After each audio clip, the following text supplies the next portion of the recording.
Hello friends, welcome in BW campus. आपका हार्दिक स्वागत और अभिनंदन है। प्यारे बच्चों, यहाँ पर आपको जो लेक्चर मिल रहा है, इस लेक्चर की PDF आपको टेलीग्राम चैनल मिल जाएगी। साथ ही साथ जो इस लेक्चर का टेस्ट है, ये आपको वीडियो के डिस्क्रिप्शन बॉक्स और टेलीग्राम चैनल दोनों पे मिल जाएगा। तो आप टेस्ट को जरूर अटैम्प्ट करें, अपनी एबिलिटी को चेक करते रहें। मैं चलता हूँ लेक्चर नंबर 5 पर। वैदिक पीरियड, वैदिक काल।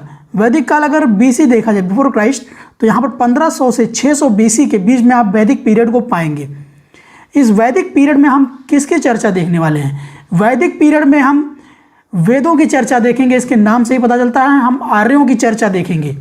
आर्यों का आगमन हम यहीं से पाएंगे कि आर्य आए, एंड फिर उसमें सभ्यता का विकास कैसे हुआ, वैदिक सभ्यता का विकास कैसे हुआ, यहाँ पर वेद कितने बने हमारे और उनका क्या मैनेजमेंट हुआ, और आज अपने वर्तमान समय में इस चीज़ का क्या इम्पैक्ट दिखता है हमें वैदिक काल का, ये भी हम आप इसमें समझेंगे।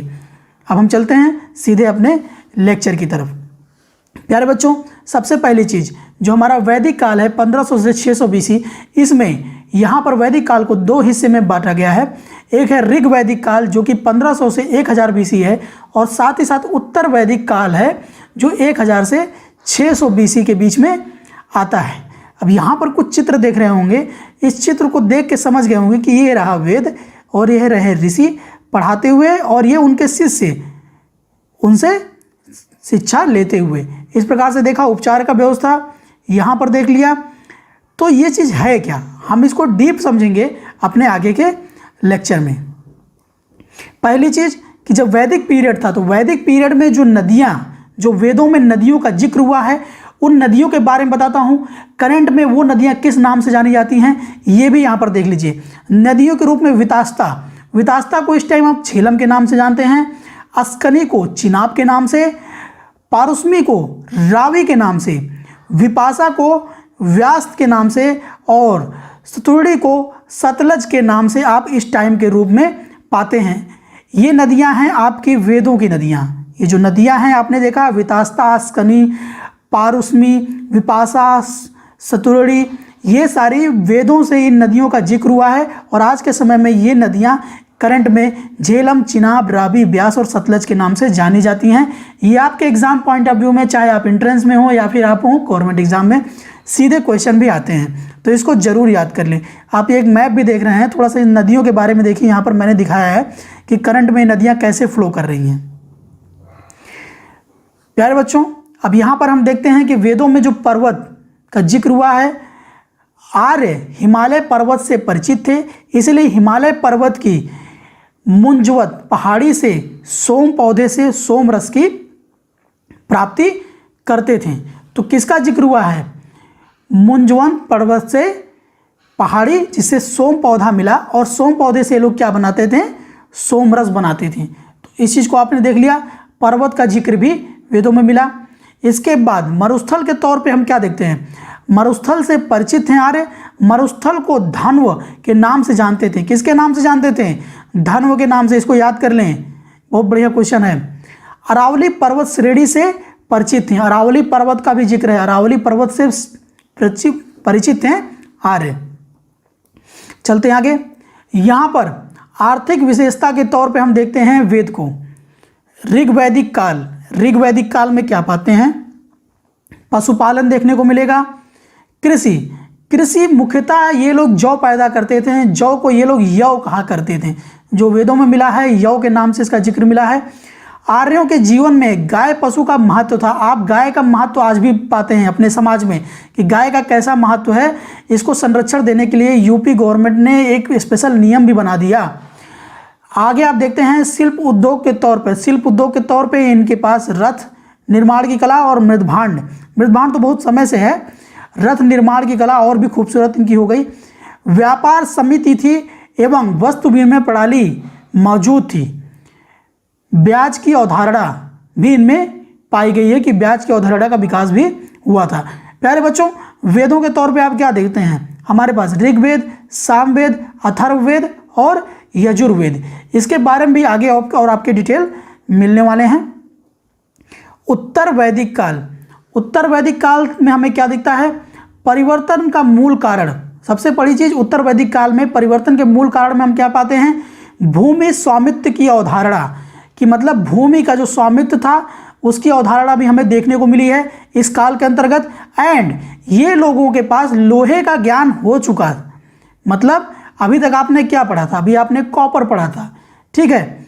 अब आप पढ़ेंगे कि इसमें लोहे का ज्ञान इनको हो चुका था। अब जब आयरन यहाँ पे इंट्रोड्यूस हो चुका है तो आयरन से बनने वाले इक्विपमेंट्स भी आपको बहुत बढ़िया बढ़िया दिखने वाले हैं। एंड हम पढ़ते हैं अगला स्टेप, कृषि प्रमुख पेशा हो गया। कृषि जो इनका था वो प्रमुख पेशा था, जिसमें गेहूं, जौ, चावल का उत्पादन मिला हुआ है। लोहे का सर्वप्रथम प्रयोग युद्ध शास्त्रों के रूप में, जो इनके युद्ध शास्त्र थे उनमें लोहे के जिक्र की चर्चा यहाँ पर हुई है। आप ये देख रहे हैं, धनुष, बाण, इन सारी चीज़ों को। शिल्प उद्योग में विविधता नहीं थी, वस्तु विनिमय प्रणाली इनकी थी, ये मैंने आपको पहले ही बताया। वैदिक काल की हम विशेषता के तौर पे देखते हैं कि क्या हमें वैदिक काल की विशेषता मिलती हैं। वैदिक काल में विशेषता के तौर पे हम पाते हैं वैदिक काल या वैदिक युग उस काल को निर्देशित करता है जब भारत में वैदिक संस्कृति के ग्रंथों की रचना की गई। मतलब वैदिक काल में किसकी रचना की गई? वैदिक संस्कृति के ग्रंथों की रचना की गई। अगला, शाब्दिक रूप में आर्य का अर्थ है अच्छा या श्रेष्ठ। आप याद रखिएगा, आर्य का अर्थ है अच्छा या श्रेष्ठ। अनुमान क्या लगाया जाता है? अनुमान यह है कि आर्य मध्य एशिया से प्रवासी के रूप में भारतीय महाद्वीप में विभिन्न चरणों में 2000 से 1500 ईसा पूर्व के दौरान आए हुए हैं। आर्यों के बारे में क्या यहाँ पर अनुमान लगाया गया कि आर्य जो हैं मध्य एशिया से आए हुए हैं 2000 से 1500 ईसा पूर्व के अंतर्गत भारतीय उपमहाद्वीप में। एंड दूसरा, अपना प्रभुत्व स्थापित करने के लिए क्रम में आर्यों में अपने आप को आर्य कहा और अपने विरोधियों को, जो उनके विरोधी हुआ करते थे, उनको दस्यु मतलब दास, अनार्य कहा। मतलब आर्यों ने कहा कि हम विशेष हैं तो हम आर्य हैं, और साथ में जो आर्य नहीं थे, मतलब जो आर्य नहीं थे उनको दास की संज्ञा दी गई, और साथ ही साथ उन्हें अनार्य की भी संज्ञा मिली है। यहाँ पर आगे हम देखते हैं अपने ऋग्वेद। ऋग्वेद 1500 से 2000 ईसा पूर्व। ऋग्वेद में 10 मंडल, 1028 सूक्तियाँ एवं 10,462 ऋचाएँ आपको देखने को मिलती हैं। देवताओं के सम्मान में गाए जाते थे और गाने वाले को होतु कहते थे। होतु बहुत इंपॉर्टेंट है कि देवताओं के सम्मान में जो गीत गाते थे उनको क्या कहते थे? उनको होतु कहते हैं। ठीक है, ये इंपॉर्टेंट क्वेश्चन आए भी हैं, ये भी याद रखिएगा। गायत्री मंत्र 3 मंडल के ऋग्वेद से लिया गया है। गायत्री मंत्र कहाँ से लिया गया है? ऋग्वेद से लिया गया। ये भी क्वेश्चन आपका आया हुआ है। सिंधु और उसकी सहायक नदियां सप्त सिंधु कही जाती थी। सिंधु और उसकी सहायक नदियों को क्या कहते हैं? सप्त सिंधु। ये भी क्वेश्चन आया हुआ है। आयुर्वेद यज्ञ, प्रार्थना और पद्य का एक ग्रंथ है। यज्ञ गद्य और पद्य दोनों में है, याद रखिएगा। आयुर्वेद यज्ञ प्रार्थना है और ये गद्य पद्य दोनों में स्थित है। सामवेद में 1549 मंत्र संकलित हैं। सामवेद में कितने मंत्र आप पाते हैं? 1549 मंत्र पाते हैं। यज्ञ के समय गाए जाने वाली ऋचाएँ यहीं से मिलती हैं हमें, सामवेद से ही यज्ञ में गाए जाने वाली ऋचाएँ मिलती हैं। एंड अथर्ववेद को जादुई सूक्तों का ग्रंथ कहा गया है। अथर्ववेद को कौन सा कहा गया है? जादुई सूक्तों का ग्रंथ किसे कहा गया है? अथर्ववेद को कहा गया है। ब्राह्मण ग्रंथों की रचना वेदों के बाद वेदों के मंत्रों की व्याख्या करने के लिए की गई। यह गद्य में लिखा गया है। ब्राह्मण ग्रंथ किस में लिखा गया है? वेदों के मंत्रों की व्याख्या जहाँ पर मिलती है वो ब्राह्मण ग्रंथ के अंतर्गत हमें मिली हुई है। आगे हम क्या पाते हैं? आगे हमें मिलता है ऋग्वैदिक काल। ऋग्वैदिक काल हमारा कब से कब तक है? 1500 से 1000 BC। एंड उत्तर वैदिक काल हमारा क्या है? 1000 से 600 BC। वहीं पर हम देखते हैं पंजाब एवं अफगानिस्तान दो ऐसे क्षेत्र हैं जहां आर्य सर्वप्रथम बसे। आर्य कहाँ सर्वप्रथम बसे? हमें साक्ष्य जो मिले हैं वो हमें पंजाब और अफगानिस्तान से साक्ष्य मिले हैं। एंड इसमें एक थ्योरी मैक्स मूलर की है। मैक्स मूलर ने यह माना है कि आर्यों का मूल निवास मध्य एशिया था। तो ये किसकी थ्योरी है? मध्य एशिया से आ रहे हैं। ये थ्योरी है मैक्स मूलर की। आर्यों के द्वारा विकसित की गई सभ्यता को ही वैदिक सभ्यता के नाम से जाना जाता है। आर्यों के द्वारा जो सभ्यता विकसित की गई है उसी को ही वैदिक सभ्यता के नाम से जाना जाता है। प्रयोग की जाने वाली भाषा संस्कृत थी आर्यों द्वारा। आर्यों के समाज को पितृ प्रधान कहा जाता था, मतलब जो पिता थे यही यहाँ पर अगुवाई करते थे। जो अंतिम निर्णय होता था, मुख्य निर्णय, वह पिता का होता था। मुखिया पिता हुआ करते थे यहाँ आर्यों में। साथ में हम देखते हैं स्त्रियों को शिक्षा ग्रहण कर सकती थी साथ साथ, जैसे लोपामुद्रा, धासा, सिक्ता, आपला एवं विश्वास। ये जैसे आप एग्जाम्पल में देख सकते हैं जिन्होंने शिक्षा ग्रहण की है। अब यहाँ पर हम आगे देखते हैं, वैदिक सभ्यता में बाल विवाह एवं पर्दा प्रथा का प्रचलन नहीं था। वैदिक सभ्यता में हम पाते हैं कि यहाँ पर बाल विवाह एवं पर्दा प्रथा का प्रचलन नहीं था। तो ये प्रचलन आप आगे देखेंगे, ये प्रचलन में कब आया। आर्य मुख्यतः 3 प्रकार के वस्त्र पहनते थे। इनके वस्त्र कौन कौन से थे? वास, अधिवास और ऊसड़ीय। साथ ही साथ अंदर पहनने वाले कपड़े को नीवी कहा जाता था। क्या कहा जाता था? नीवी। आर्यों का मुख्य व्यवसाय पशुपालन था और आर्य कृषि भी करते थे। इंद्र देवता सर्वाधिक प्रिय देवता किसको आप पाते हैं? इंद्र देवता। इंद्र देवता के क्रोध के बारे में भी आप लोगों ने बहुत सारी किस्से और कहानियों में सुना होगा कि जब भगवान कृष्ण ने यहाँ पर पर्वत को अपनी उंगली पे उठा लिया था, गोवर्धन पर्वत को, तो इंद्र देवता भड़क गए थे वहाँ पर और खूब मूसलाधार बारिश हो रही थी। ये किस्से भी आप लोगों ने सुने होंगे कि इंद्र देवता कितने गुस्सैल थे। घोड़ा प्रिय पशु हुआ करता था आर्यों का।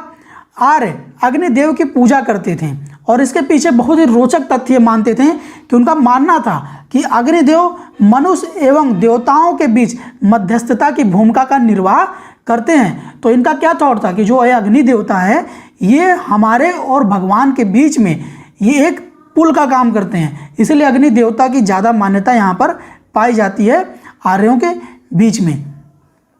आगे हम क्या देखते हैं? सत्यमेव जयते। हम पढ़ते भी हैं सत्यमेव जयते। ये कहाँ से लिया गया है? ये मुंडकोपनिषद से लिया गया है और ये मैंने अपने टेस्ट में भी क्वेश्चन डाला है और एग्जाम पॉइंट ऑफ व्यू से बहुत ही ज़्यादा बार ये रिपीटेड क्वेश्चन है। मुंडकोपनिषद अथर्ववेद से ग्रहण किया गया है। मुंडकोपनिषद कहाँ से लिया गया है? ये अथर्ववेद से ग्रहण किया गया है। आर्य द्वारा खोजी गई धातु लोहा था, जिसे ये क्या कहते थे? श्याम अयस्क भी कहते थे। याद रखिएगा, लोहे का नाम इन्होंने क्या दिया था? लोहे का नाम इन्होंने श्याम अयस्क दिया था। वैदिक काल में रामायण एवं महाभारत को 2 महाकाव्य का सृजन हुआ। वैदिक काल में हम क्या पाते हैं? वैदिक काल में हम 2 पाते हैं, एक रामायण पाते हैं और एक महाभारत पाते हैं। महाभारत जानते हैं, महाकाव्य के नाम से ये प्रचलित है। एंड महाभारत संसार का सबसे बड़ा महाकाव्य है। क्वेश्चन आपके सामने सीधे आएगा कि संसार का सबसे बड़ा महाकाव्य कौन है, तो आंख बंद करके महाभारत को मार दीजिएगा। इसके बाद हम पढ़ते हैं, इसका पुरातन नाम जय संहिता था। क्या नाम था महाभारत का पुराना नाम? जय संहिता। इसको भी याद रखिएगा। चलते हैं आगे। यहाँ पर हम देखते हैं वेद और उनके ब्राह्मण ग्रंथ। वेद हम देखते हैं और उनके ब्राह्मण ग्रंथ कौन कौन थे? ऋग्वेद देखते हैं। ऋग्वेद के ब्राह्मण ग्रंथ कौन कौन से थे? ऐतरेय और कौशितकी या सांडव्य। इसके बाद सामवेद का देखते हैं। पंचविश, इसको हम कहते थे तांडय या महाब्राह्मण के नाम से भी जाना गया। षड्विश को भी कहते थे ब्राह्मण जैमिनीपि।